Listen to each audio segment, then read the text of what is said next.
आमच्या डीबी पथकाचे हवालदार राहुल बोंद्रे यांनी त्यांच्या टीमला गुप्त माहिती मिळाली होती। त्यावरून त्यांनी तात्काळ त्या आरोपींना चितापीने पकडले। सदरची कारवाई डीसीपी साहेब एसीपी साहेब यांच्या मार्गदर्शनाखाली करण्यात आलेली आहे। 2 आरोपींना अटक केलेली आहे। त्यापैकी ऋषभ कावरे, तपीश बागडे हे दोन्ही रेकॉर्डवरचे आरोपी आहेत आणि जरीपटका हद्दीमध्ये रहिवासी आहेत।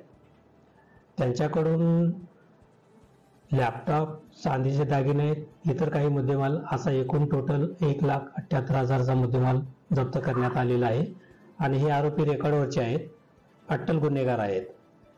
त्यांनी इतर ठिकाणी पण चोरी केली असण्याची शक्यता आहे।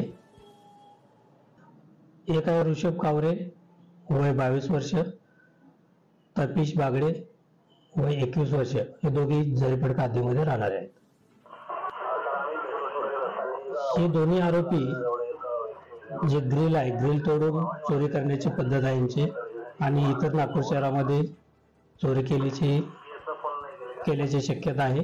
त्यांनी बेलतरोडी हद्दीमध्ये पण चोरी केलेली आहे। ते सध्या PCR मध्ये आहेत, चालू आहे।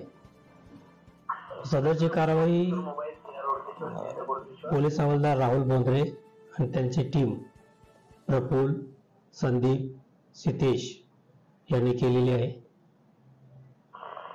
वीडियो के प्रायोजक हैं सुरेश इलेक्ट्रॉनिक्स। अब अपने घर को बनाए स्मार्ट और सुविधाजनक। ले जाइए सभी ब्रांड्स के होम अप्लायंसेस, वो भी 0% फाइनेंस पर। हमारा शोरूम आज ही विजिट करें। बैंक ऑफ महाराष्ट्र के सामने कामठी।